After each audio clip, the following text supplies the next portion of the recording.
Bismillahirrahmanirrahim.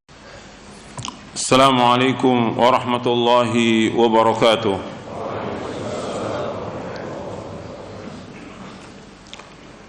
Innal hamdalillah nahmaduhu wa nasta'inuhu wa nastaghfiruh wa na'udzu billahi min shururi anfusina wa min sayyiati a'malina.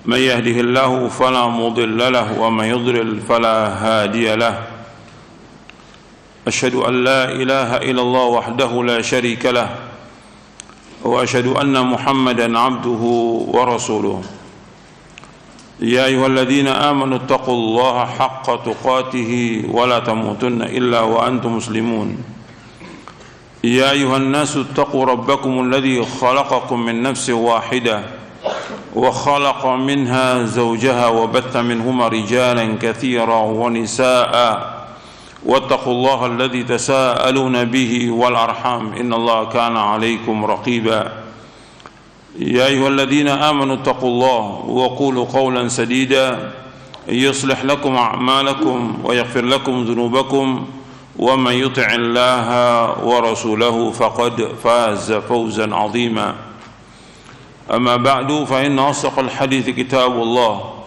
وخير الهدي هدي محمد صلى الله عليه وعلى آله وسلم وشر الأمور محدثاتها وكل محدثة بدعة وكل بدعة ضلالة وكل ضلالة في النار. أيها الإخوة أعزكم الله, kepada semua yang hadir, ikhwan dan akhwat yang mudah-mudahan dirahmati oleh Allah Ta'ala, dan kepada seluruh kaum muslimin yang mendengarkan kajian ini yang mudah-mudahan dirahmati oleh Allah Ta'ala. Alhamdulillah, kita bersyukur kepada Allah Subhanahu wa Ta'ala atas segala nikmat yang Allah karuniakan kepada kita, dan nikmat yang besar yaitu nikmat kita diberikan hidayah di atas Islam dan sunnah. Ikhwani fi din, azakumullah,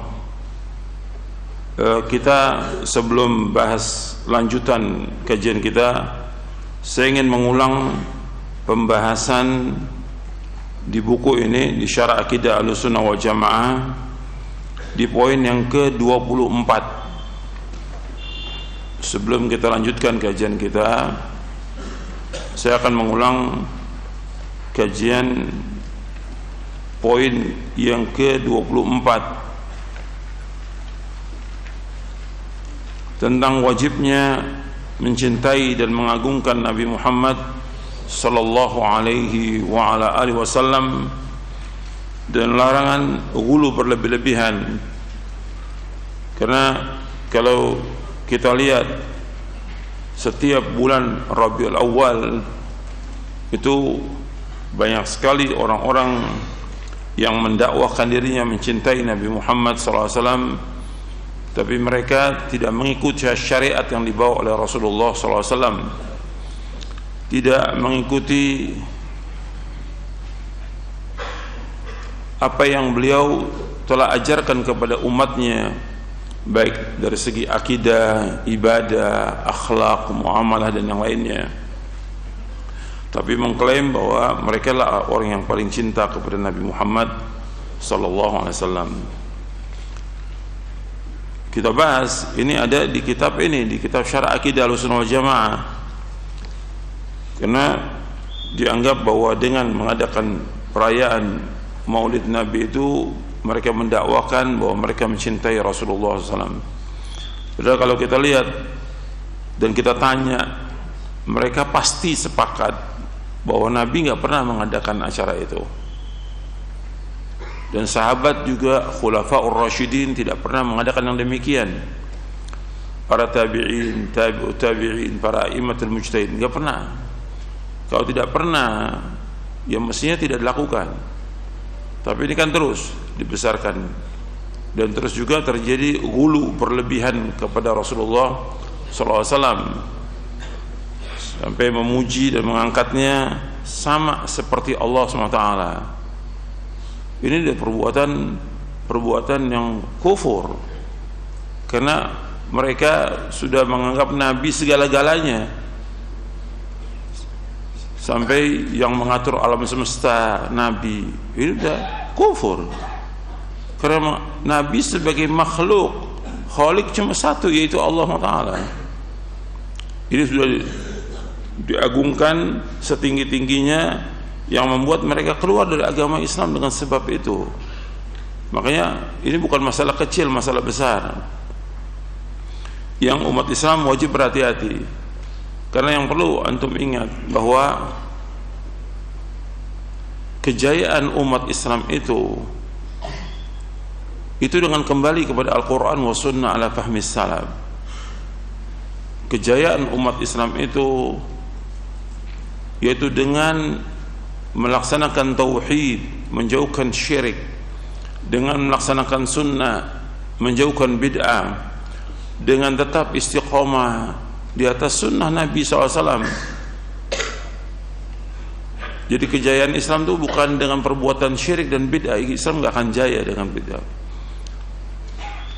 Jadi harus kembali kepada agama ini, yaitu Al-Quran wa Sunnah ala fahmi salaf.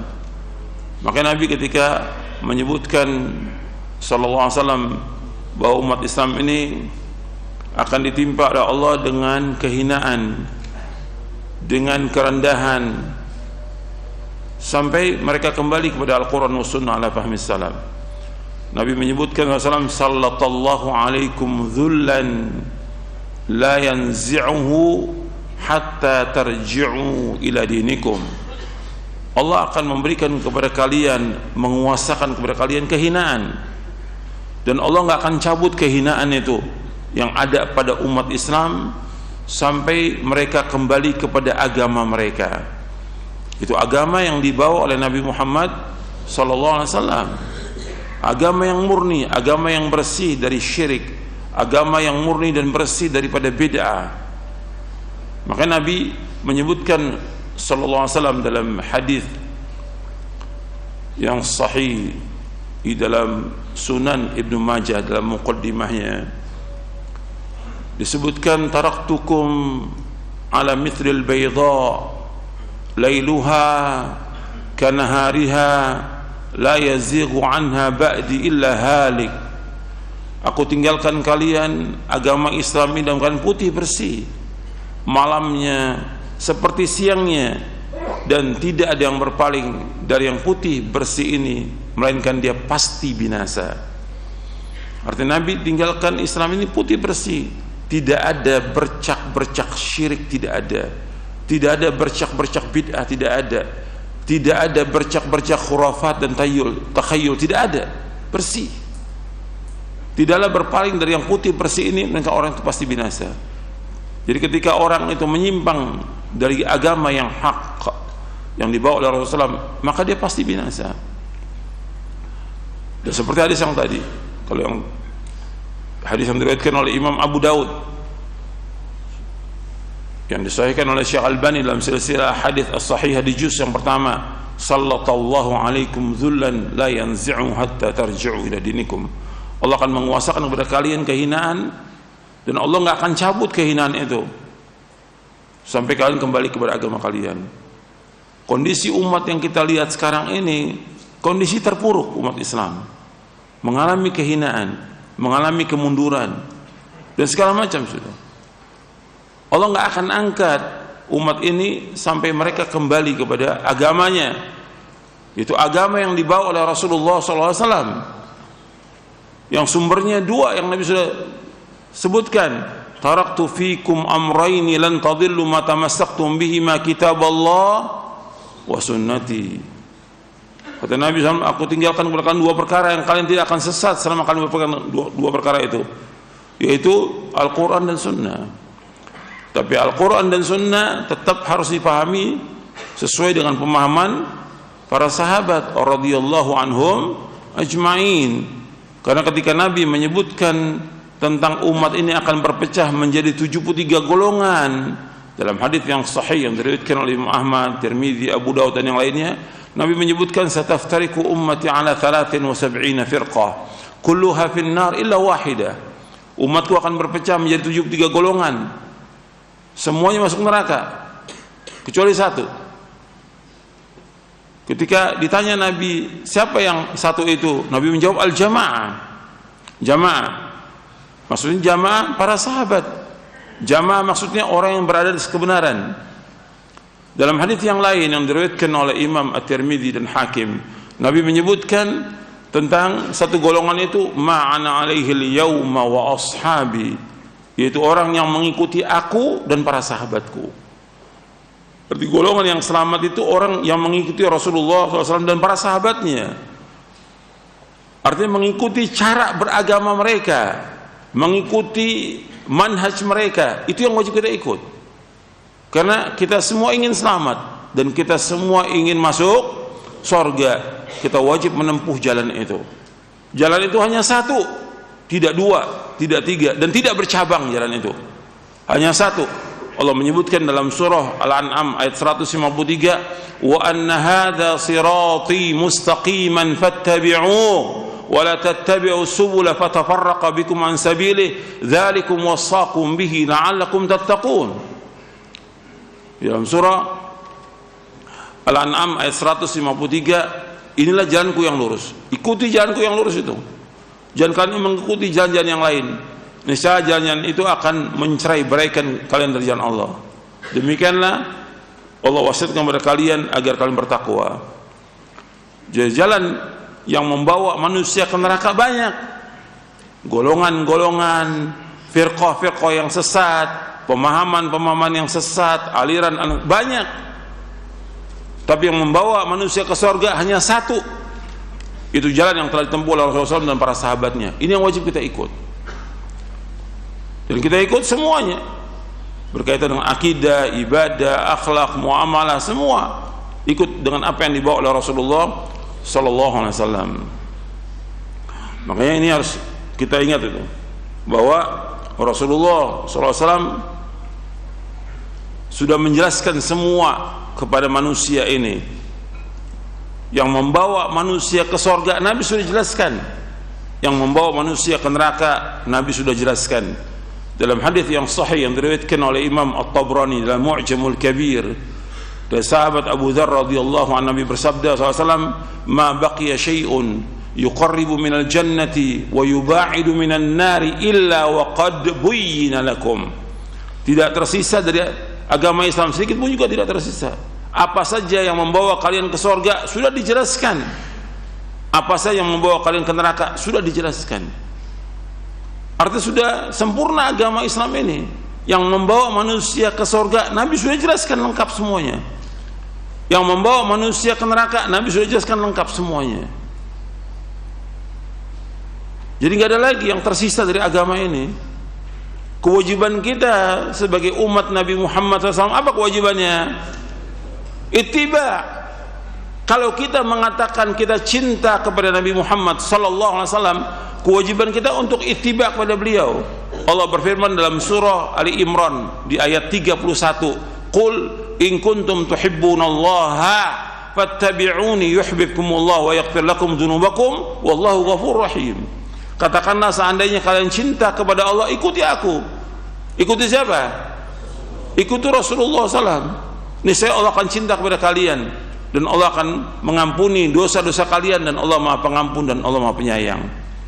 Disuruh mengikuti Rasulullah. Kalau kalian cinta kepada Allah, ikuti aku. Kewajiban kita mengikuti Nabi Muhammad SAW, tidak mengikuti yang lain.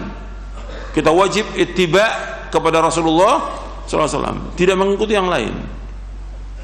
Ketika manusia mengikuti yang lain, apakah dia seorang ustadz, kiai, habib, tokoh-tokoh masyarakat, atau pembesar-pembesar, atau penguasanya, maka mereka akan sesat dan akan menyesal nanti. Allah menyebutkan di dalam akhir surah Al-Ahzab.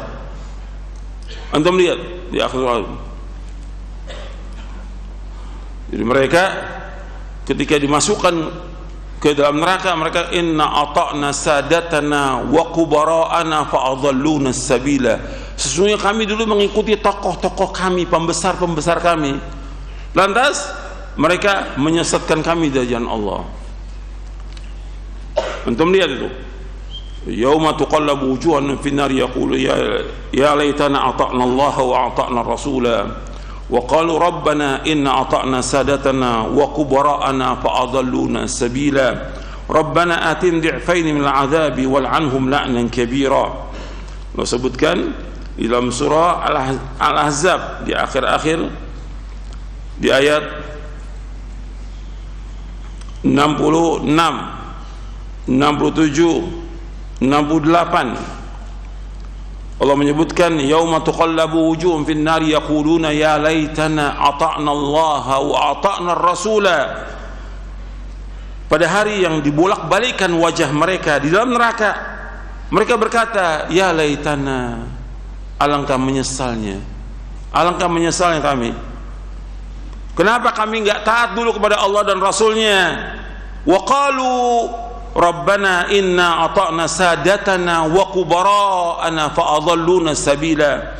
Mereka berkata, wahai Rabb kami, sesungguhnya kami dulu di dunia ini mentaati tokoh-tokoh kami, pemimpin-pemimpin kami dan pembesar-pembesar kami, fa adalluna sabila, mereka semua menyesatkan kami jalan Allah.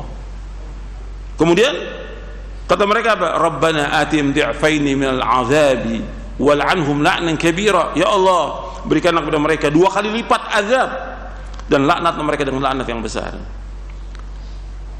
Enggak ada manfaatnya lagi penyesalan, sudah masuk ke dalam neraka. Naudzubillah, nasallallahu alaihi wasallam. Kenapa dulunya mereka taat kepada siapa?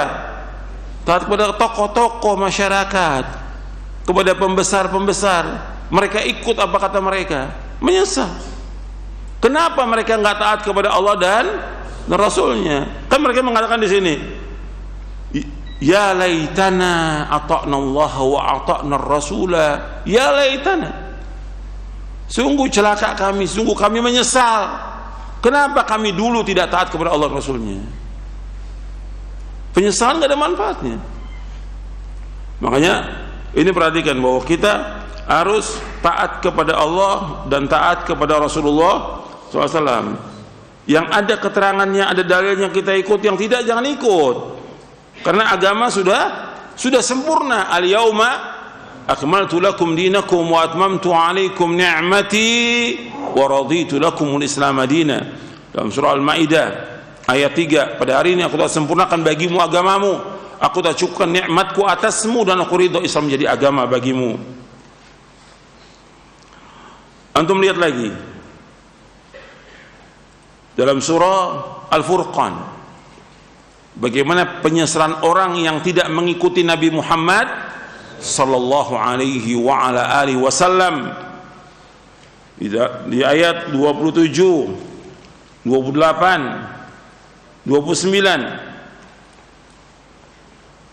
wa yawma ya'addu adh-dhalimu ala yadayhi yaqulu ya laitani ittakhadtu ma'ar rasuli sabila ya wailata laitani lam attakhidh fulanan khalila laqad adallani an adh-dhikri ba'da ija'ani wa kana asy-syaitanu lil insani khadhula. Allah berfirman dalam surah Al-Furqan, surah yang ke-25 ayat 27 sampai 29. Dan pada hari orang-orang zalim menggigit tangannya. Menggigit tangan itu tanda penyesalan, tangannya digigit orang zalim. Kebiasaan orang kalau menyesal itu gigit tangannya. Dia menggigit tangannya, menyesal.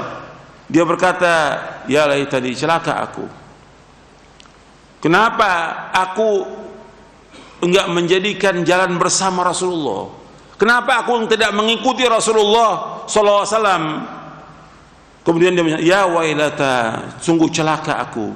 Laitani, alangkah baiknya dulu lam attakhid fulanan khalila, aku enggak jadikan si fulan sebagai teman dekat. Si fulan ini bisa seorang ustadz, seorang dai, seorang kiai, habib, tokoh atau pembesarnya.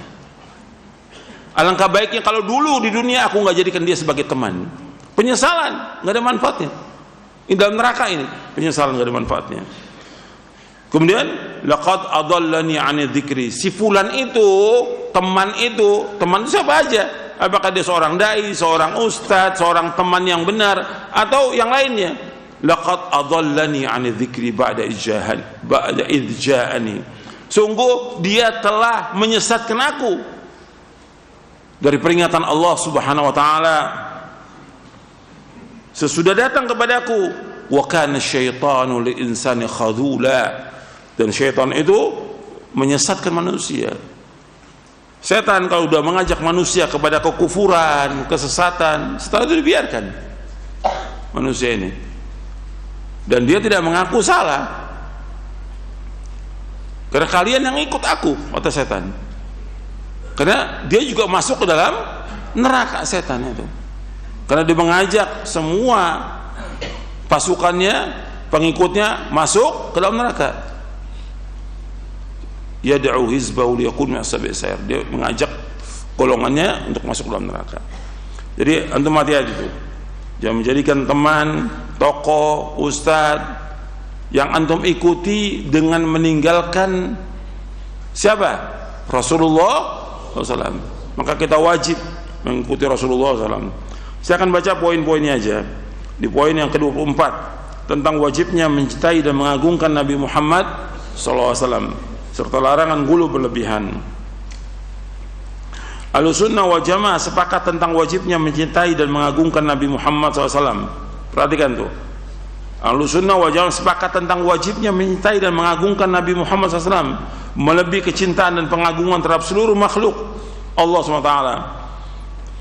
Akan tetapi dalam mencintai serta mengagungkan Nabi Muhammad SAW tidak boleh melebihi apa yang telah ditentukan syariat. Karena bersikap ghulu berlebihan dalam seluruh perkara agama akan menyebabkan kebinasaan. Yang pertama, wajibnya mencintai dan mengagungkan Nabi Muhammad SAW. Setiap muslim, setiap muslimah, setiap mukmin dan mukminah, dia wajib mencintai Nabi Muhammad SAW. Karena kalau dia tidak mencintai Nabi Muhammad, ya nggak beriman. Nabi bersabda SAW, itu di poin sebelumnya, di poin ke-23-nya saya bawakan hadis di bagian akhir itu. Nabi bersabda SAW, la yu'minu ahadukum hatta akuna ahabba ilaihi min walidihi wa waladihi wan nasi ajma'in. Tidak beriman seorang dari kamu sehingga aku lebih dicintai daripada bapaknya, anaknya dan seluruh manusia. Hadis ini sahih diriwayatkan oleh Imam Bukhari, Muslim, Ahmad dan Nasai dari sahabat Anas bin Malik radhiyallahu anhu.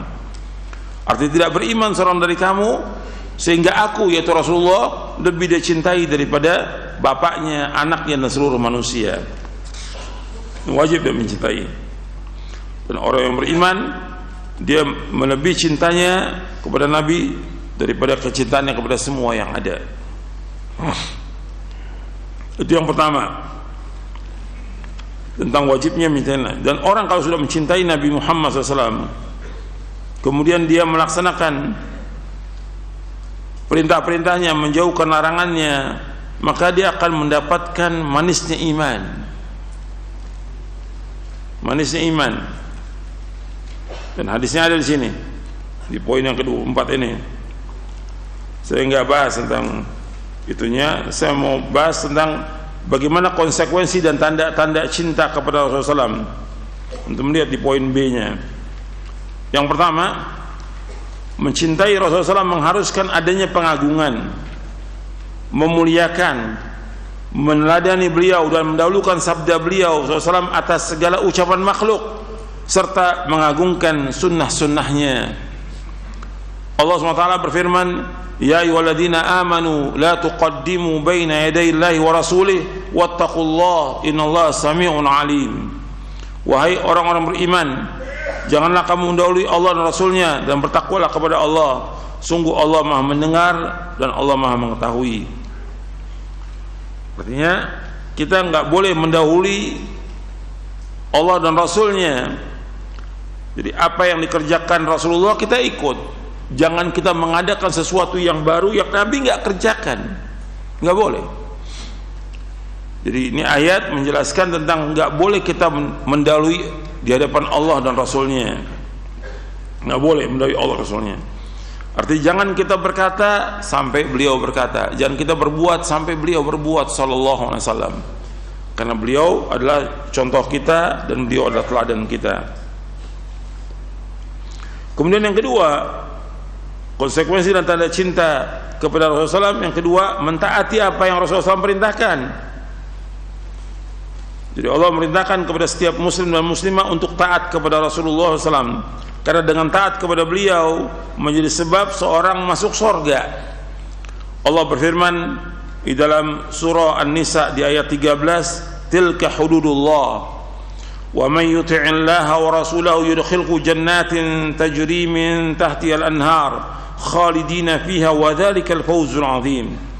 Itulah batas-batas Allah, itulah hukum-hukum Allah. Barang siapa yang taat kepada Allah Rasulnya, maka Allah akan masukkan ke dalam surga-surga yang mengalir di bawahnya sungai-sungai, mereka kekal dalamnya, dan itulah kemenangan yang besar.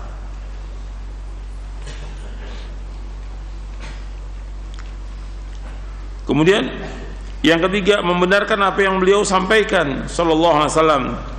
Rasulullah SAW tidak berkata menurut hawa nafsunya. Allah Subhanahu wa taala berfirman, "Wa ma yantiqu 'anil hawa in huwa illa wahyu yuha." Dan tidaklah yang diucapkan itu menurut hawa nafsunya. Jadi apa yang beliau ucapkan melainkan wahyu yang diwahyukan kepadanya. Arti Al-Quran itu merupakan wahyu yang diwahyukan kepada Rasulullah SAW. Jadi kita wajib membenarkan apa yang beliau sampaikan. Jadi yang kita benarkan itu apa yang disampaikan oleh Rasulullah SAW selama riwayatnya sahih. Yang keempat, menahan diri apa yang dilarang dan dicegah oleh beliau SAW. Kita wajib menahan diri dari apa yang dilarang dan dicegah oleh beliau SAW. Allah SWT berfirman, wa ma atakumur rasulu fakhudhu wa ma nahakum anhu fantahu wattaqullaha innallaha syadidul iqab. Jadi apa yang datang kepadamu dari Rasul maka terimalah, dan apa yang dilarangnya maka tinggalkan. Bertakwalah kepada Allah, sungguh Allah itu sangat keras hukumannya. Jadi apa yang datang kepada kalian dari Rasul maka kalian ambil, apa yang dilarang kalian tinggalkan, karena azab Allah itu sangat pedih. Jadi kita wajib menerima apa yang dari beliau dan kita menjauhkan apa yang dilarang. Jadi semua perintah-perintah Rasulullah kita laksanakan, yang dilarang kita tinggalkan. Dan perintah yang paling besar apa? Tauhid. Perintah yang paling besar tauhid. Kemudian perintah yang paling besar lagi apa? Melaksanakan sunnah Nabi SAW dan yang lainnya. Larangan yang paling besar apa? Syirik. Larangan yang paling besar lagi apa? Bid'ah dan yang lainnya. Maka kita wajib menjauhkan apa yang dilarang. Jadi kalau kita cinta kepada Nabi Muhammad SAW, ya taati perintahnya, jauhkan larangannya. Kemudian yang kelima, beribadah sesuai dengan apa yang beliau SAW syariatkan, atau dengan kata lain kita wajib ittiba kepada beliau sallallahu alaihi wasallam. Agama Islam sudah sempurna, tidak boleh tambah dan tidak boleh kurangi. Rasulullah SAW diutus oleh Allah Azza wa Jalla untuk mengajarkan umat Islam tentang bagaimana cara yang benar dalam beribadah kepada Allah Subhanahu wa taala, dan beliau SAW telah menyampaikan semuanya. Oleh karena itu umat Islam wajib ittiba kepada Rasulullah SAW agar mereka mendapatkan kecintaan Allah Azza wa Jalla, kejayaan, dan dimasukkan ke dalam surganya. Ittiba kepada Rasulullah SAW hukumnya adalah wajib, dan ittiba menunjukkan kecintaan seorang hamba kepada Allah Azza wa Jalla. Allah SWT berfirman dalam surah Ali Imran ayat 31, qul in kuntum tuhibbunallaha fattabi'uni yuhibbukumullah wa yaghfir lakum dzunubakum wallahu ghafurur rahim. Katakanlah seandainya kamu mencintai Allah, ikutilah aku, ikutilah Nabi Muhammad SAW. Niscaya Allah akan mencintai kamu dan mengampuni dosa-dosa kamu. Allah Maha Pengampun dan Allah Maha Penyayang. Surah Ali Imran ayat 31. Al-Imam Ibnu Katsir rahimahullah yang wafat tahun 774 Hijriah, beliau mengatakan dalam tafsirnya, Tafsir Ibnu Katsir, ayat ini adalah pemutus hukum bagi setiap orang yang mengaku mencintai Allah Azza wa Jalla namun tidak menempuh jalan Rasulullah SAW, maka orang itu dusta dalam pengakuannya tersebut hingga ia mengikuti syariat dan agama yang dibawa Rasulullah SAW dalam semua ucapan dan perbuatannya. Nanti antum lihat dalam tafsir Ibnu Katsir di juz yang kedua halaman 32 cetakan Dar Thaibah. Di antara tanda cinta kepada Rasulullah SAW adalah dengan mengamalkan sunnahnya, menghidupkan dan mengajak kaum muslimin untuk mengamalkannya, serta berjuang membela as-sunnah dari orang-orang yang mengingkari as-sunnah dan melecehkannya. Termasuk cinta kepada Nabi SAW adalah menolak dan mengingkari semua bentuk bid'ah, karena setiap bid'ah adalah sesat. Kullu bid'atin dhalalah wa kullu dhalalatin finnar. Setiap bid'ah adalah sesat dan setiap kesalahan tempat neraka. Kullu bid'atin dhalalah wa kullu dhalalatin finnar. Setiap bid'ah adalah sesat dan setiap kesalahan tempat neraka. Ini yang bersabda siapa? Rasulullah SAW. Rasulullah mengancam jangan sampai kita berbuat bid'ah.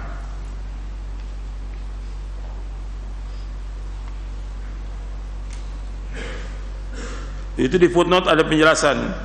Sebagian contoh-contoh bid'ah yang masih dilakukan kaum muslimin seperti perayaan dan peringatan Maulid Nabi SAW, perayaan Isra Mi'raj, tawassul dengan orang mati, membangun kubur dan yang lainnya. Semua itu tidak pernah dilakukan oleh Nabi SAW dan para sahabatnya radhiyallahu anhum ajma'in. Dr. Shalih bin Fauzan bin Abdullah Al-Fauzan hafizahullah menjelaskan dalam kitabnya, termasuk mengagungkan beliau SAW adalah mengagungkan sunnahnya dan berkeyakinan tentang wajibnya mengamalkan sunnah tersebut, serta meyakini bahwa sunnah beliau telah menduduki kedudukan kedua setelah Al-Quran Karim dalam hal kewajiban mengagungkan dan mengamalkannya, sebab as-sunnah merupakan wahyu dari Allah Subhanahu wa ta'ala. Dalam kitab beliau Aqidatul Tauhid. Kemudian kita wajib mentaati beliau dan meneladani Nabi Muhammad sallallahu alaihi wasallam. Itu yang C, poin C, untuk melihat. Kita wajib mentaati beliau SAW dengan menjalankan apa yang diperintahkan, meninggalkan yang dilarang. Hal ini merupakan konsekuensi dari syahadat bahwa beliau adalah Rasulullah SWT. Artinya beliau utusan Allah SWT. Dalam banyak ayat Al-Quran Allah SWT memerintahkan kita untuk mentaati Nabi Muhammad SAW.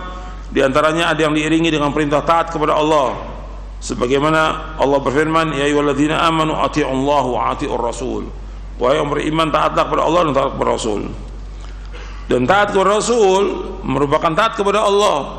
Allah berfirman dalam surah An-Nisa ayat 80, "May yuti'ir rasula faqad ata Allah wa man tawalla fama arsalnaka 'alaihim hafidha." Barang siapa yang mentaati Rasul, maka sungguhnya dia telah mentaati Allah. Dan barang siapa berpaling dari ketaatan, maka barang siapa yang berpaling dari ketaatan itu, maka ketahuilah kami tidak mengutusmu Muhammad untuk menjadi penjaga atas mereka.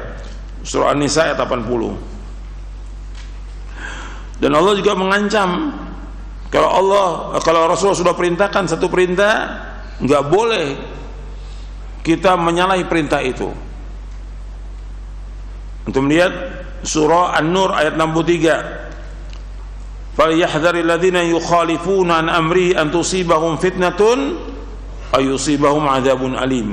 Maka adalah orang-orang menyalahi perintah Rasulullah SAW takut akan mendapatkan cobaan atau ditimpa azab yang pedih. Artinya hendaknya mereka takut jika hatinya ditimpa fitnah kekufuran, nifaq dan bid'ah, atau siksa yang pedih di dunia, baik berupa pembunuhan, had, pemenjaraan atau siksa lain yang disegerakan. Allah telah menjadikan ketaatan dan mengikuti Rasulullah SAW sebagai sebab hamba mendapatkan kecintaan Allah dan ampunan atas dosa-dosanya.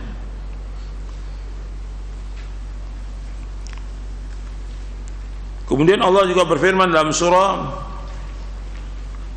Al-Ahzab ayat 21, laqad kana lakum fi rasulillahi uswatun hasanatun liman kana yarjullaha wal yawmal akhir wa dzakarallaha katsira.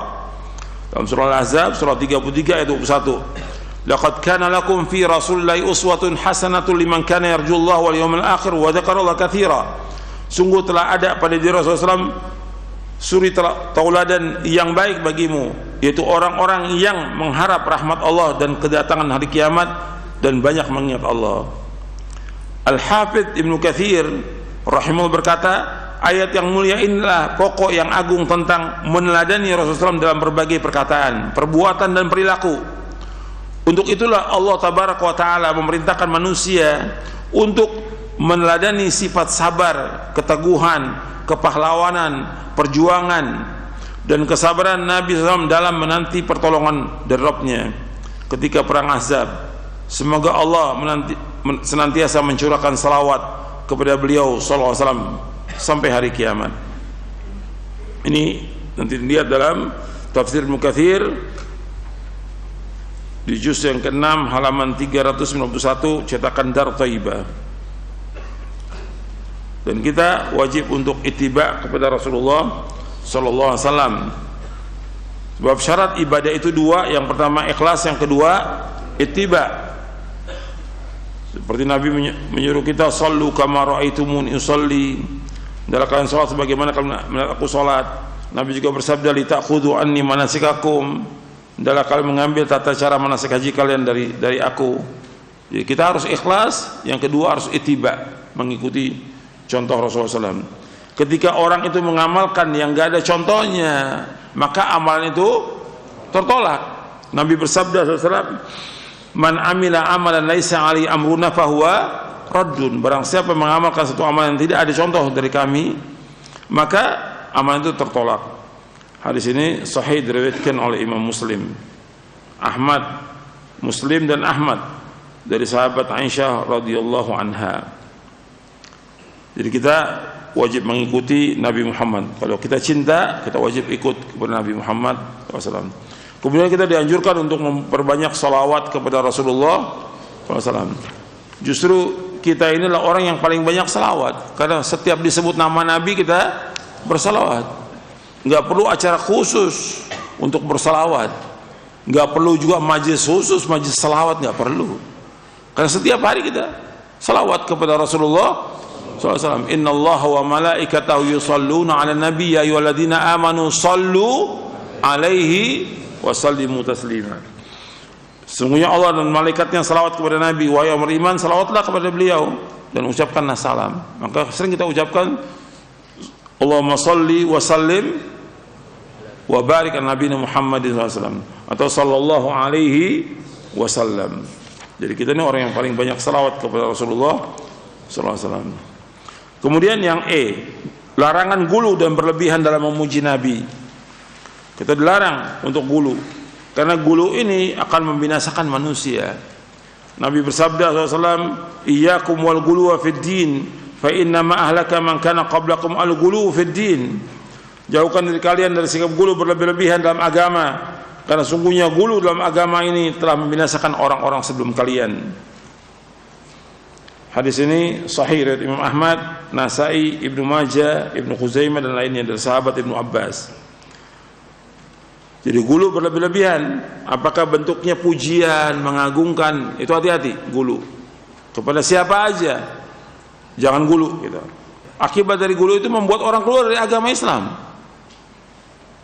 Maka di dalam kitab Tauhid disebutkan tentang anna sababa kufri bani Adam wa tarkim dinahum al-gulu fi salihin. Di antara sebab kufurnya anak Adam dan mereka meninggalkan agama mereka dengan sebab mereka gulu kepada orang-orang soleh. Terjadinya penyembahan kepada kubur-kubur itu disebabkan karena mereka apa?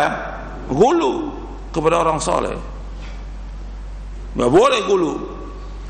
Jadi gulu menyebabkan orang berbuat syirik, gulu menyebabkan orang keluar dari agama Islam, gitu. Karena dia menyembah kepada selain Allah. Makanya itu hati-hati.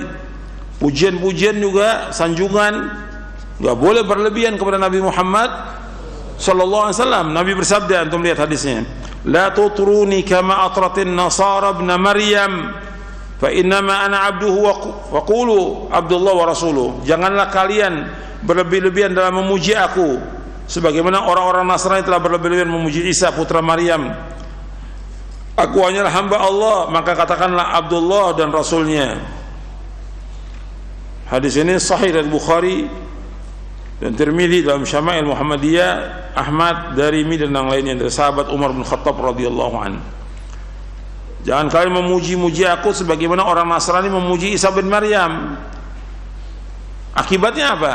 Karena memuji Isa bin Maryam akibatnya apa? Mereka menyembah Isa. Mereka menganggap Isa sebagai Tuhan.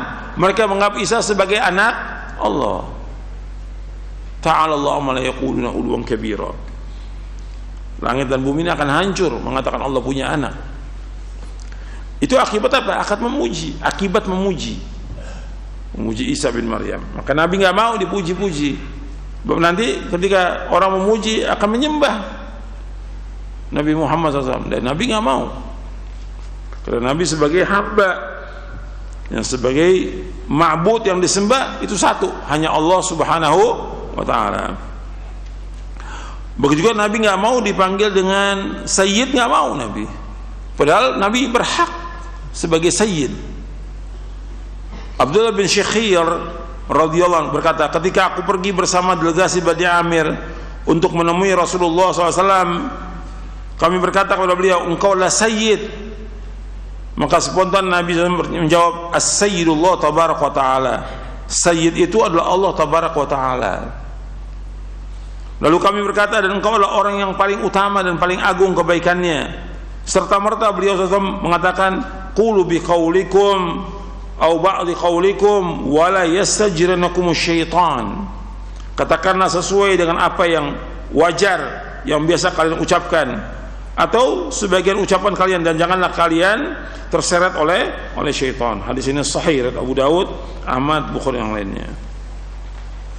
Nabi juga ketika datang, kata Anas bin Malik radhiyallahu anhu, sebagian orang berkata kepada beliau, wahai Rasulullah, wahai orang terbaik di antara kami, putra orang terbaik di antara kami, wahai sayyid kami, putra sayyid kami.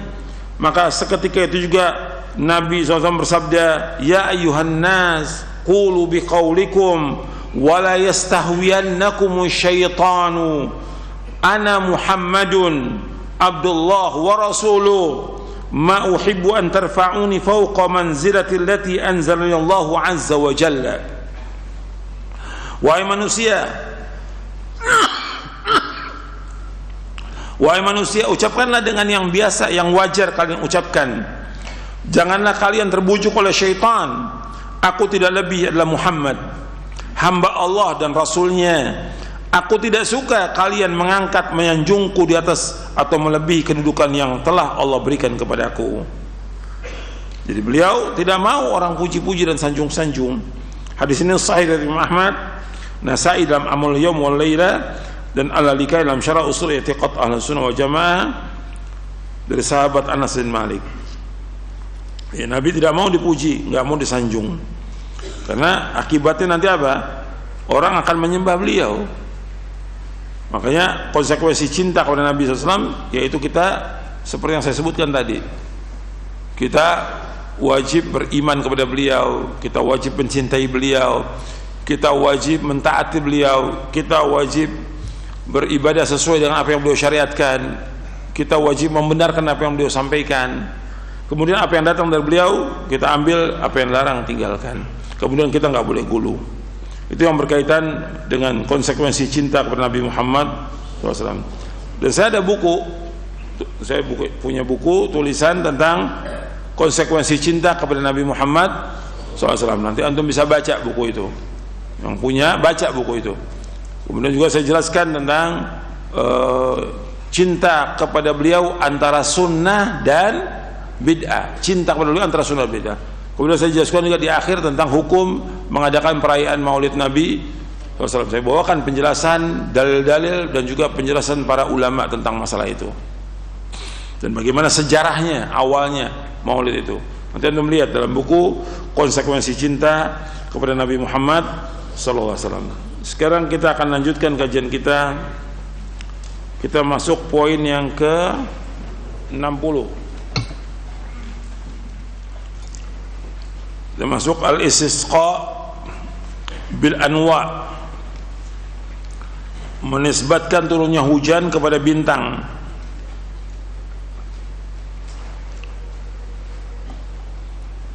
Al-istisqa bil anwa, menisbatkan turunnya hujan kepada bintang.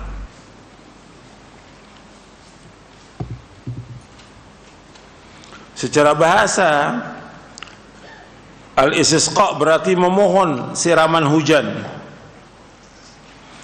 Dan al-anwa adalah bentuk jamak dari nau, yang berarti posisi bintang. Selanjutnya kata ini dipakai untuk arti bintang saja. Ini adalah kebiasaan orang Arab menggunakan kata posisi atau tempat tersebut. Ini merupakan bentuk majaz mursal, sehingga menurut istilah terminologi berarti memohon turunnya hujan kepada bintang. Maksudnya menisbatkan perbuatan itu kepada bintang, baik perbuatan menurunkan hujan atau perbuatan lainnya. Hujan adalah rahmat dan rezeki yang Allah SWT turunkan kepada makhluknya agar mereka bersyukur kepada Allah SWT. Allah yang menciptakan hujan dan Allah turunkan ke muka bumi sebagai karunia dan rahmatnya, maka kita wajib menisbatkan turunnya hujan kepada Allah SWT dan tidak boleh menisbatkan kepada bintang. Penisbatan hujan kepada bintang hukumnya adalah haram dan kufur, karena semua sebab harus dinisbatkan kepada Allah Subhanahu wa ta'ala. Jadi semua sebab itu harus dinisbatkan kepada Allah Subhanahu wa ta'ala. Jadi hujan ya yang menurunkan Allah SWT, bukan bintang. Bintang gak ada pengaruh apa-apa. Dan hujan merupakan rahmat Allah SWT. Hujan merupakan rahmat Allah. Dan kita wajib menisbatkan semua nikmat itu kepada siapa? Kepada Allah. Dan hujan merupakan rezeki dari Allah SWT. Apa aja nikmat semua datang dari Allah. Wa ma bikum min ni'matin faminallah. Apa aja nikmat yang kamu peroleh semua datang dari Allah Subhanahu wa ta'ala. Allah menyebutkan tentang orang-orang kafir, orang-orang musyrikin yang mereka menisbatkan hujan yang merupakan rezeki itu kepada selain Allah. Artinya mereka mendustakan rezeki yang Allah berikan itu dengan menisbatkannya kepada bintang. Dan Allah sebutkan hujan itu sebagai rezeki. Allah berfirman di dalam surah Al-Waqi'ah, surah 56 ayat 75 sampai ayat 82. Fala uqsimu bimawaqi'in nujum wa innahu laqasamun law ta'lamuna 'azim innahu laqur'anun karim fi kitabin maknun la yamassuhu illa al-mutahharun tanzilun min rabbil alamin afa bihadzal hadithi antum mudhinun wa taj'aluna rizqakum annakum tukadzibun. Aku bersumpah dengan tempat beredarnya bintang-bintang, dan sesungguhnya itu benar-benar sumpah yang besar sekiranya kamu mengetahui. Dan ini sungguhnya Al-Quran yang sangat mulia dalam kitab yang terpelihara, yaitu Lauh Mahfuz. Tidak ada yang menyentuhnya selain hamba-hamba yang disucikan. Diturunkan dari Rabb seluruh alam. Apakah kamu menganggap remeh berita Al-Quran ini, dan kamu menjadikan rezeki yang kamu terima dari Allah justru untuk mendustakannya? Di sini maksudnya wa taj'aluna rizqakum annakum tukadzibun. Rizqakum di sini yaitu matar, yaitu hujan. Dan kalian menjadikan hujan yang Allah turunkan yaitu kalian mendustakan.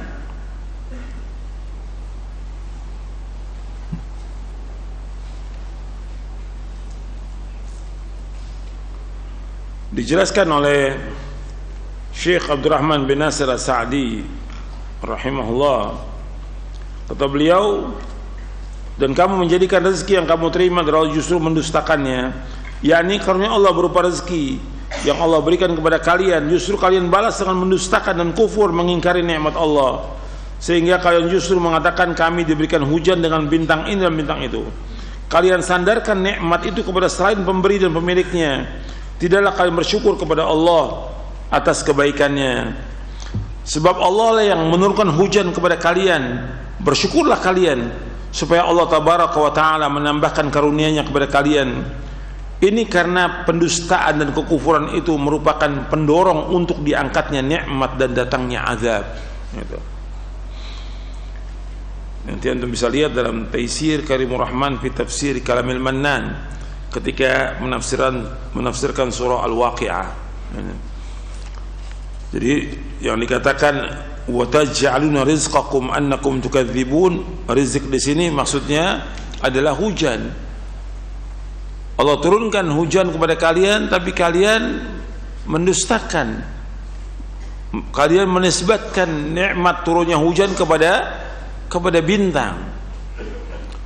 Maksudnya kalian wajib menetapkan bahwa hujan itu dari Allah, karena Allah yang menurunkan hujan.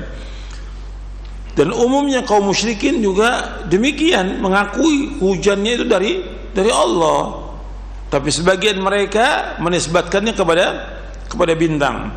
Allah berfirman dalam surah Al-Ankabut ayat 63, wala in sa'alta man nazzala minas sama'i ma'an fahya bihil arda min ba'di mautiha la yaqulunna Allah qul alhamdulillah bal aktsaruhum la ya'qilun. Dan jika kamu bertanya kepada mereka, siapakah yang menurunkan air dari langit lalu dengan air itu dihidupkannya bumi yang sudah mati, pasti mereka akan menjawab Allah. Katakanlah segala puji bagi Allah, tetapi kebanyakan mereka tidak mengerti. Dalam surah Al-Ankabut ayat 63. Tapi kebanyakan mereka tidak berfikir. Allah juga berfirman dalam surah An-Nahl di ayat 83, ya'rifuna ni'matallahi thumma yunkirunaha wa aktsaruhumul kafirun. Mereka mengetahui nikmat Allah, kemudian mereka mengingkarinya, dan kebanyakan mereka adalah orang yang ingkar kepada Allah. Kebanyakan mereka adalah orang-orang yang kafir. Mereka tahu nikmat Allah tapi mereka mengingkari nikmat itu. Orang yang menisbatkan hujan kepada bintang, pelakunya dianggap kafir, sebagaimana disabdakan oleh Rasulullah sallallahu alaihi wa ala alihi wasallam. Rasulullah dari Rabbnya bahwa Allah SWT berfirman, asbaha min ibadi mu'minun bi wa kafir, فأما من قال مطرنا بفضل ورحمته فذلك مؤمن بي وكافر بالكوكب وأما من قال مطرنا بنوع كذا وكذا فذلك كافر بي مؤمن بالكوكب. Di antara hamba-hambaku ada yang menjadi beriman kepadaku, ada pula yang kafir. Adapun orang yang mengatakan kami telah diberikan hujan karena keutamaan dan rahmat Allah, maka itulah orang yang beriman kepadaku dan kafir kepada bintang. Sedangkan orang yang mengatakan kami diberi hujan dengan bintang ini dan bintang itu, maka itulah orang yang kafir kepadaku dan beriman kepada bintang-bintang. Hadis ini sahih riwayat Bukhari Muslim dari sahabat Zaid bin Khalid Al-Juhani. Dan ini sudah kita bahas pada pekan yang lalu hadisnya. Ada di bab ke-59.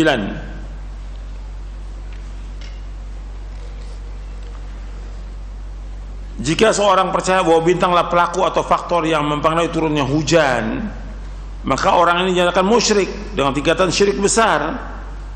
Dan jika ia percaya bahwa bintang menyertai turunnya hujan sehingga dapat dijadikan isyarat, walaupun dengan meyakini bahwa turunnya hujan itu dengan izin Allah Azza wa Jalla, maka perbuatan itu tetap haram dan pelakunya dinyatakan musyrik dengan tingkatan syirik kecil yang bertentangan dengan kesempurnaan tauhid. Menisbatkan sesuatu kepada selain Allah Azza wa Jalla sebagai pencipta, baik sebagai pelaku, faktor yang mempengaruhi atau faktor penyerta, ada perbuatan syirik yang kini telah banyak tersebar di kalangan masyarakat.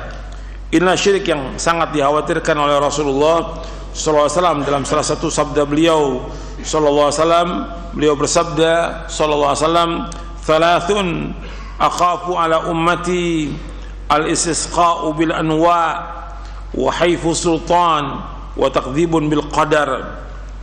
Kata Nabi SAW, 3 hal yang sangat aku khawatirkan akan menimpa umatku. Yang pertama, al-istisqa bil anwa, menisbatkan hujan kepada bintang-bintang. Yang kedua, wa haifu sultan, penguasa yang zalim. Yang ketiga, takdzibun bil qadar, pendustaan terhadap takdir. Hadis ini sahih, diriwayatkan oleh Imam Ahmad, Ibnu Abi Asim dari sahabat Jabir bin Samurah radhiyallahu an, disahihkan oleh Syekh Al-Albani dalam Sahih Jami' Shaghir dan silsilah hadits as-sahihah. Jadi Nabi khawatir kepada umatnya 3. Yang pertama, menisbatkan turunnya hujan kepada bintang. Yang kedua, penguasa yang zalim. Yang ketiga, mendustakan takdir. Perbuatan itu merupakan salah satu bentuk dari pengingkaran terhadap nikmat Allah. Artinya menisbatkan hujan kepada bintang, ini merupakan salah satu bentuk dari pengingkaran terhadap nikmat Allah Subhanahu wa taala. Dan sikap tawakal dan bergantung kepada selain Allah Azza wa Jalla. Selain itu, ia juga membuka peluang bagi munculnya berbagai kepercayaan yang salah dan rusak, yang pada gilirannya akan mengantarkan kepada kepercayaan penyembahan patung dan bintang. Inilah syirik dalam rububiyah, sebab di dalamnya terkandung penafian peniadaan ciptaan dari penciptanya, dan sebaliknya pemberian hak rububiyah kepada selain Allah Subhanahu wa taala. Jadi ketika orang menisbatkan turunnya hujan kepada bintang, berarti dia mengingkari penciptanya, yaitu Allah Subhanahu wa taala. Ini syirik dalam apa? Rububiyah, syirik dalam rububiyah. Karena menciptakan semua alam semesta, yang menciptakan hujan dan semuanya Allah sebagai Khalik, Allah sebagai Razik, Allah sebagai Malik, Allah Mudabbir, Allah Muhyi, Allah Mumit. Ini rububiyah. Ketika dia menafikan itu dan menisbatkan kepada selain Allah, ini syirik dalam rububiyah. Gitu. Ya, keluar dari Islam ketika dia menisbatkan itu. Kalau dia meyakini turunnya hujan karena bintang, bukan karena Allah yang turunkan, maka dia keluar agama Islam.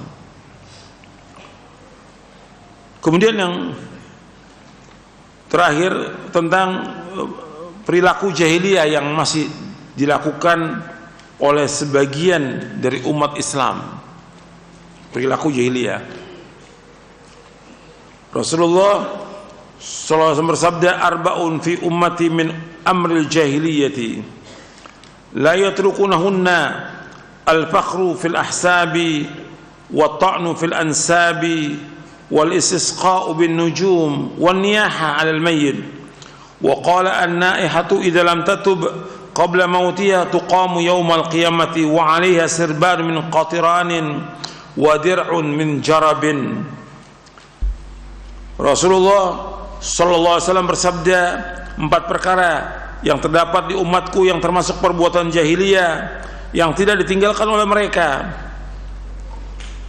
Yang pertama, membanggakan kebesaran para leluhur, nenek moyang.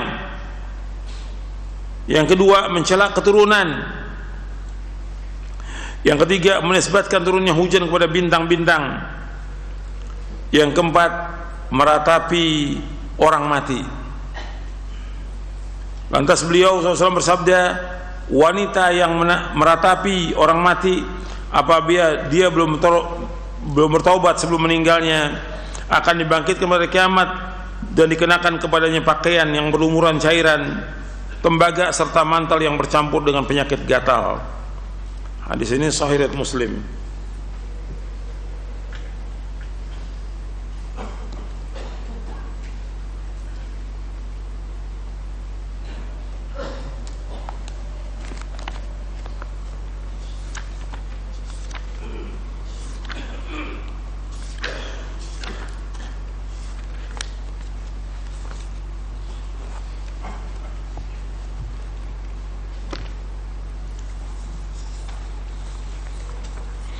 Saya ulangi penjelasannya. Arba'un min ummati min amril jahiliyah la yatrukunahunna al-fakhru fil ahsabi wa ta'nu fil ansabi wal istisqa'u bin nujum wan niyaha Wa qala an-naihatu ila idza lam tatub qabla mautiha tuqamu yaumal qiyamati wa 'alaiha sirban min qatiran wa dir'un min jarab. Ada 4 perkara yang terdapat pada umatku yang termasuk perbuatan jahiliyah yang mereka tidak meninggalkannya, artinya masih dilakukan oleh umat Islam. Yang pertama, al-fakhru fil ahsab. Al-fakhru fil ahsab, berbangga dengan nenek moyang. Yang kedua, at-ta'nu fil ansab, mencari keturunan. Yang ketiga, istisqa bin nujum, yang jadi syahid. Yang ketiga ini menisbatkan turunnya bintang, menisbatkan turunnya hujan kepada bintang. Yang keempat, an-naiha, itu an-niyahal mayyit. Saya akan bahas di sini. Hadis ini sahih diriwayatkan oleh Imam Muslim dari sahabat Abu Malik Al-Asy'ari, namanya Al-Harith bin Harith Asy-Syami. Kalimat jahiliyah, ya, arbaun fi ummati min amril jahiliyah. Jahiliyah. Jadi jahiliyah ini kenapa dikatakan jahiliyah? Jahiliyah itu adanya qabla qabla al-mab'ats. Disebutkan dalam kitab Fathul Majid, al-jahiliyah ma qabla al-mab'ats. Artinya jahiliyah itu sebelum diutusnya Nabi Muhammad SAW. Itu dikatakan jahiliyah. Summu bidzalika li farti jahlihim. Dinamakan demikian karena sangat bodohnya mereka, sehingga dikatakan jahiliyah. Wa kullu ma yukhalifu ma jaa bihi Rasulullah sallallahu alaihi wasallam fa huwa jahiliyah. Setiap apa-apa yang menyalahi apa yang dibawa oleh Rasulullah maka dikatakan jahiliyah. Jadi setiap apa yang menyalahi apa yang dibawa oleh Rasulullah dikatakan jahiliyah. Jadi jahiliyah ini penisbatan kepada orang-orang yang ada pada zaman Nabi Muhammad SAW sebelum diutusnya beliau. Jadi penisbatan jahiliyah itu sebelum diutusnya Nabi Muhammad SAW. Adapun mengatakan zaman sekarang zaman jahiliyah nggak boleh. Kalau dikatakan jahiliyah berarti kita semuanya masuk dalamnya. Berarti kita bukan orang Islam jahiliyah. Kalau dikatakan zaman jahiliyah berarti kita masuk dalamnya. Paham nggak? Maka nggak boleh mengistilahkan zaman sekarang zaman, nggak boleh. Syekh Al-Albani pernah ditanyakan pernyataannya Sayyid Qutb rahimahullah. Sayyid Qutb ini tokoh Ikhwanul Muslimin. Banyak bantahan-bantahan kepada beliau, banyak, puluhan buku, puluhan kitab gitu yang membantah Sayyid Qutb karena kesesatannya, tapi dia Muslim, maka kita katakan rahimahullah. Beliau dalam beberapa bukunya menyebutkan jahiliyah qarnul ishrin, jahiliyah abad 20. Pernah ditanyakan kepada Syekh Muhammad Nasrul Albani rahimahullah, apakah boleh menyatakan seperti ini jahiliyah abad 20? Kata Syekh Albani nggak boleh. Panjang beliau jawab itu, karena jahiliyah itu penisbatan kepada sebelum diutusnya Nabi Muhammad SAW. Ketika mengatakan zaman jahiliyah berarti kita masuk, berarti kita belum Islam semuanya. Jahiliyah itu nggak boleh. Ternyata itu dibantah panjang lebar oleh Syekh Albani, dibawakan oleh Syekh Bakar Abu Zaid dalam kitabnya Mu'jam Al-Manahi Al-Lafziyah. Mu'jam Al-Manahi Al-Lafziyah, artinya lafaz-lafaz yang dilarang kita mengucapkannya. Lafaz-lafaz yang dilarang. Ini Mu'jam Manahi lafaz-lafaz yang kita dilarang. Kita jangan sembarangan dalam mengucapkan yang memang itu tidak boleh gitu. Jadi istilah jahiliyah nggak boleh, kecuali yang ada dalil yang Allah memang nisbatkan itu dari kebiasaan jahiliyah. Seperti Allah menyebutkan waqarna fi buyutikunna wala tabarrajna tabarrujal jahiliyatul ula. Adalah kalian para wanita tinggal di rumah kalian, jangan kalian keluar dengan terbuka aurat kalian sebagaimana orang-orang jahiliyah. Yang pertama, Allah menyebutkan itu dalam Al-Quran, jangan seperti orang jahiliyah. Jadi kalau menisbatkan sekarang zaman jahiliyah nggak boleh. Jadi Nabi menyebutkan ada 4 perkara dari umatku, dari perkara jahiliyah yang mereka nggak tinggalkan, artinya masih umat Islam melakukannya sampai terus ini, sampai menjelang kiamat. Masih ada umat Islam melakukan perbuatan 4 ini. Kalimat 4 arba'un bukan berarti pembatasan. Makanya dikatakan dalam ilmu usul fikih, mafhumul adat ghairu murad. Mafhumul adat ghairu murad. Artinya pemahaman bilangan itu bukan itu yang dimaksud. Artinya bukan pembatasan. Karena bisa jadi 4, bisa 5, bisa 10. Bahkan Syekh Muhammad bin Abdul Wahab menyebutkan dalam kitabnya, apa nama kitabnya? Masail Jahiliyah. Masail Jahiliyah itu lebih dari 120 perbuatan-perbuatan jahiliyah yang masih dilakukan oleh umat Islam. Makanya ini 4. Yang pertama kita bahas di sini, al-fakhru bil ahsab. Di antara perbuatan jahiliyah yang masih ada di umat Islam itu berbangga dengan nenek moyang dan sombong dengan apa yang ada. Artinya di sini dia iftikhar, berbangga dengan siapa? Dengan nenek moyangnya. Apakah dengan harta? Dan ini kesombongan dia berbangga, dan ini merupakan kesombongan dengan leluhurnya. Kesombongan dengan nenek moyangnya, menganggap dirinya mulia melebihi yang lain. Dan ini masih banyak yang seperti ini. Dia berbangga dengan bapaknya, dengan nenek moyangnya. Dan ini nggak boleh dalam Islam. Ini termasuk perbuatan jahiliyah.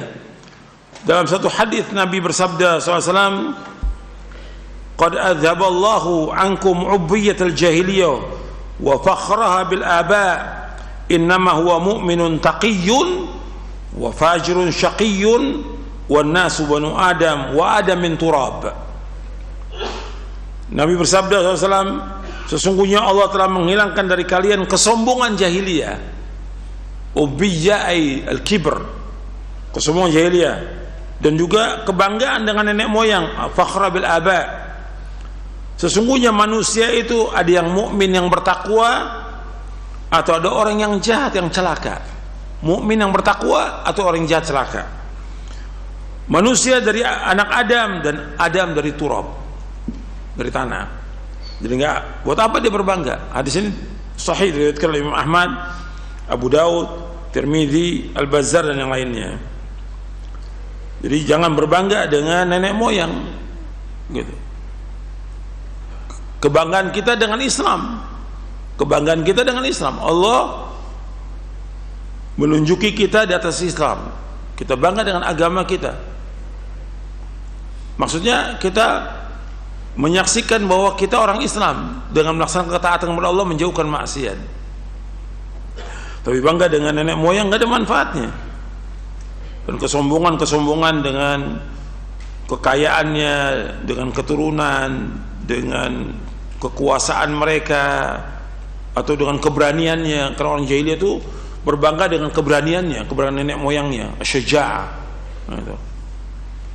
Ini nggak ada manfaatnya. Ini kebiasaan jahiliyah, nggak boleh. Dan itu wajib ditinggalkan.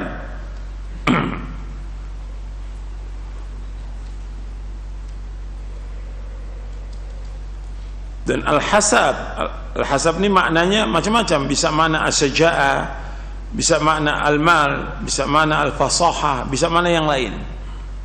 Makna di al-hasab ini.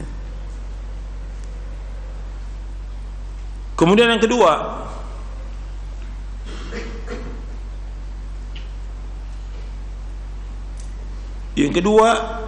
yaitu at-ta'nu fil ansab, yaitu mencela keturunan. Orang kalau sudah berbangga dengan nenek moyangnya, dia akan mencela keturunan orang lain. Dia berbangga, dia sombong ya dengan bapaknya, dengan nenek moyangnya, dia mesti akan mencela orang lain. At-ta'nu fil ansab.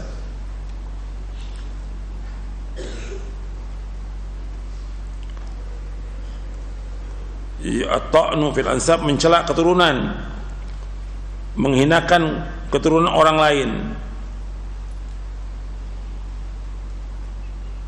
Atau dia di sini maksudnya at-ta'nu fil ansab maksudnya mencela, menghina, melecehkan keturunan orang lain. Atau kadang-kadang juga dia menafikan nasabnya dari bapaknya. Ini termasuk at-ta'nu fil ansab. Dan ini merupakan dakwah jahiliyah dan dakwah muntina. Yang ketiga, al-istisqa bin nujum. Ini yang jadi syahid dalam bab ini, yaitu menisbatkan turunnya hujan kepada bintang. Jadi mereka orang-orang jahiliyah mengatakan mutirna binau'i kadza. Sesungguhnya kami diturunkan hujan dengan sebab bintang ini. Dan ini tidak boleh. Sebab hujan itu merupakan rahmat Allah Subhanahu wa ta'ala, merupakan rezeki, dan Allah yang menurunkan hujan. Allah sebutkan dalam surah Luqman di ayat 34, innallaha indahu ilmus sa'ah wa yunazzilul ghaitha wa ya'lamu ma fil arham wa ma tadri nafsum madza taksibu ghada wa ma tadri nafsum bi ayyi ardin tamut innallaha alimun khabir. Sesungguhnya Allah, di sisi Allah tentang kapan terjadinya kiamat, itu hanya Allah yang tahu.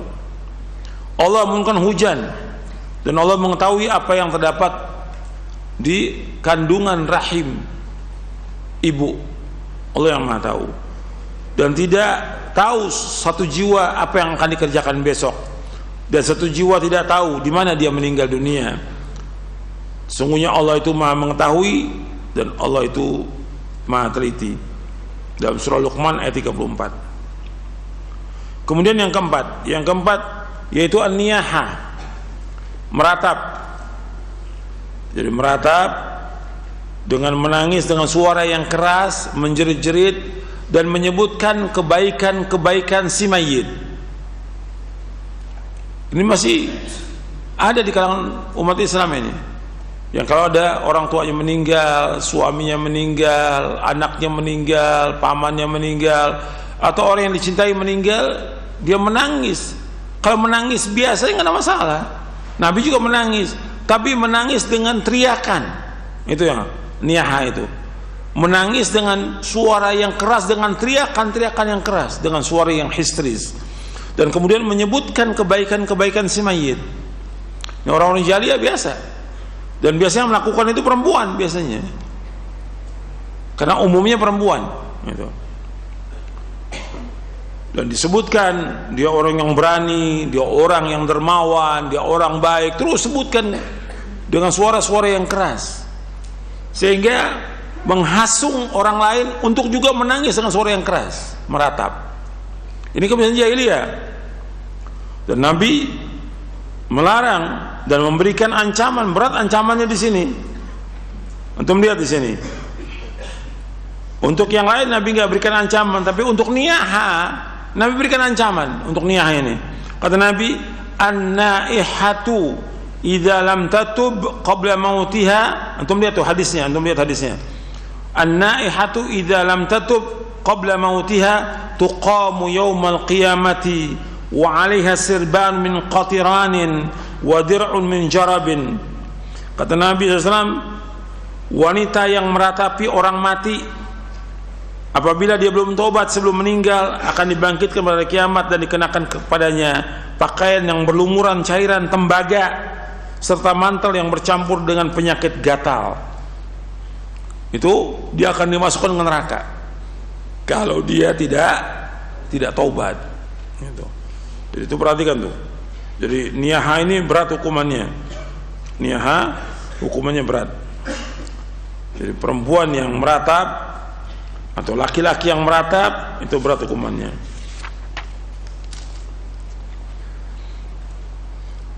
Fawaid yang dapat kita ambil dari hadis ini ada banyak, dan nanti antum bisa lihat di syarah Kitab Tauhid di bab yang ke-30. Saya bacakan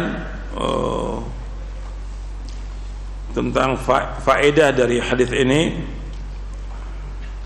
Yang pertama, haramnya menisbatkan turunnya hujan kepada bintang, karena ini termasuk perkara jahiliyah. Haramnya menisbatkan turunnya hujan kepada bintang-bintang, karena ini termasuk perkara jahiliyah.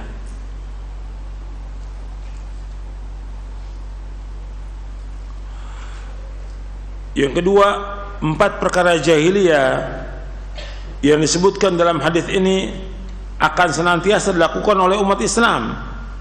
4 perkara jahiliyah yang disebutkan dalam hadis ini akan senantiasa dilakukan oleh umat Islam.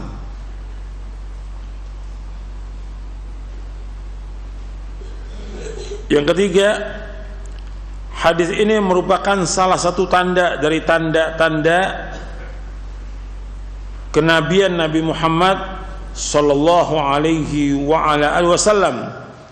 Hadis ini merupakan salah satu tanda dari tanda-tanda kenabian Nabi Muhammad sallallahu alaihi wasallam.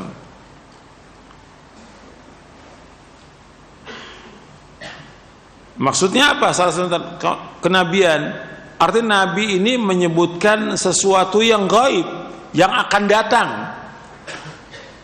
Nanti akan terjadi, umat Islam mengerjakan begini, akan datang.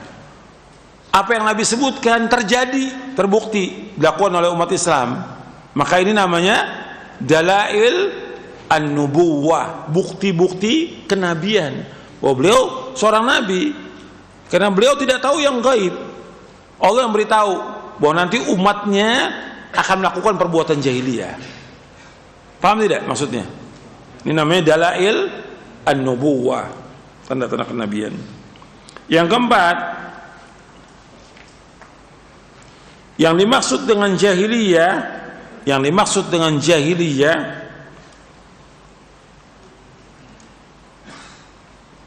adalah sebelum diutusnya Nabi Muhammad sallallahu alaihi wasallam.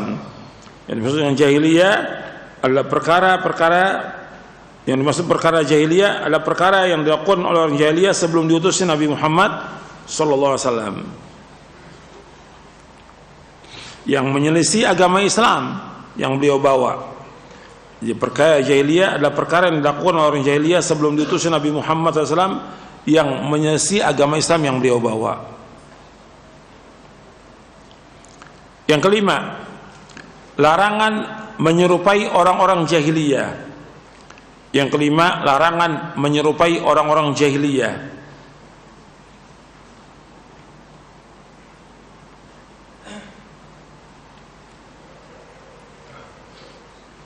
Yang keenam, diharamkan berbangga dengan nenek moyang dan keturunan, karena ini termasuk perkara jahiliyah. Diharamkan berbangga dengan nenek moyang dan keturunan, karena ini termasuk perkara jahiliyah.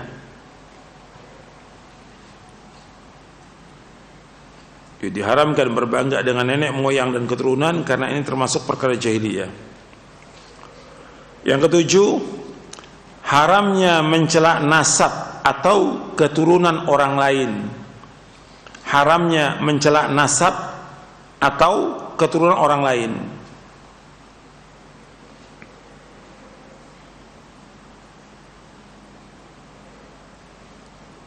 Yang kedelapan, diharamkan meratapi orang mati. Yang kedelapan, diharamkannya meratapi orang mati.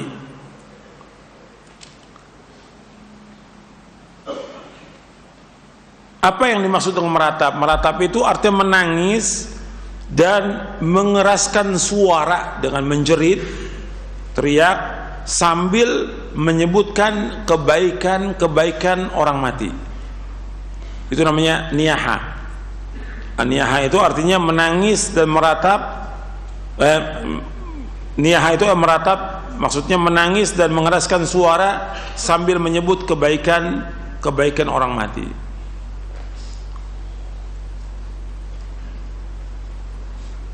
Ini seperti ini, perhatikan yang 8 ini. Ini termasuk dia mengingkari apa? Takdir Allah. Dia mengingkari takdir Allah. Dia nggak redho dengan takdir Allah. Kenapa dia sebutkan kebaikan? Maksudnya dia, kenapa kok Allah cabut nyawanya? Dia kan orang baik, gitu. Kok dimatikan dia orang baik, gitu. Dia nggak terima itu. Makanya ancamannya berat ini. Orang yang meratap ini, dia sebutkan kebaikannya, dia ingin, kenapa kok orang baik dimatikan? Kok dicabut nyawanya orang baik ini? Dia nggak redho dengan takdir Allah. Dan ini juga menunjukkan kepada apa?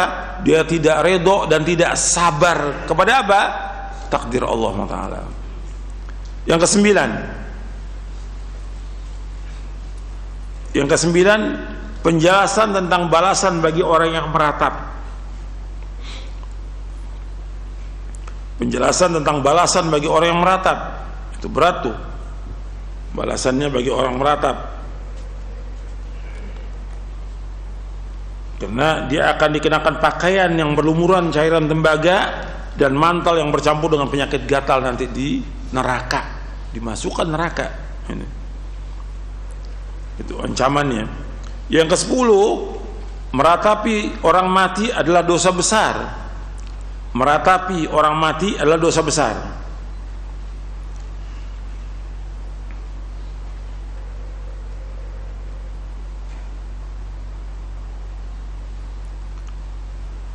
Yang ke-11, umumnya yang suka meratap adalah para wanita.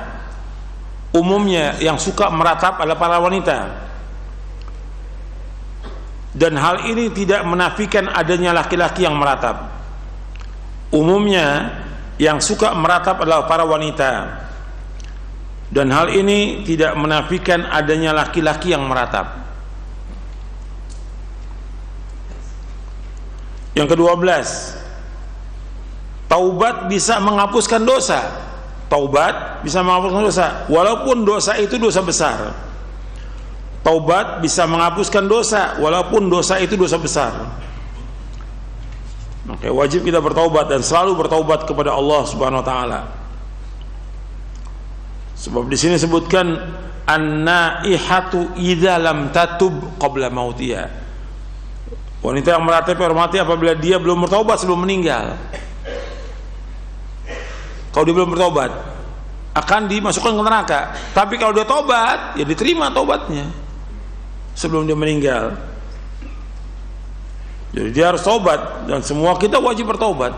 Semua kita wajib bertobat setiap hari.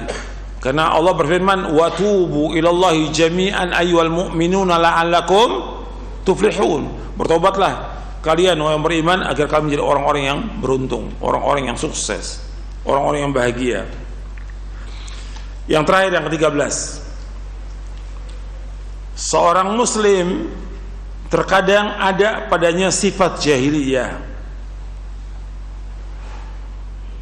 Seorang muslim terkadang ada padanya sifat jahiliyah, tetapi itu tidak menunjukkan bahwa dia kafir. Tidak menunjukkan bahwa itu kafir, tidak. Jadi ada orang muslim yang kadang-kadang ada perkara jahiliyah tapi tidak menunjukkan dia kafir.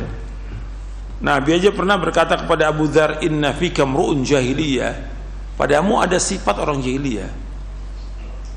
Karena ada ucapan dia yang mencela sahabat yang lain. Maka Nabi mengatakan inna fika mru'un jahiliyah, padamu ada sifat jahiliyah. Ya taubat Abu Dzar langsung, begitu tegur langsung dia taubat kepada Allah Subhanahu Wa Taala. Jadi ada orang yang melakukan perbuatan jahiliyah tapi tidak kafir dia, tidak. Mudah-mudahan apa yang saya sampaikan bermanfaat. Wassallallahu nabiyana Muhammadin sallallahu alaihi wasallam, subhanakallahumma bihamdik, asyhadu an la ilaha illa anta astaghfiruka wa atubu ilaik. Assalamualaikum warahmatullahi wabarakatuh.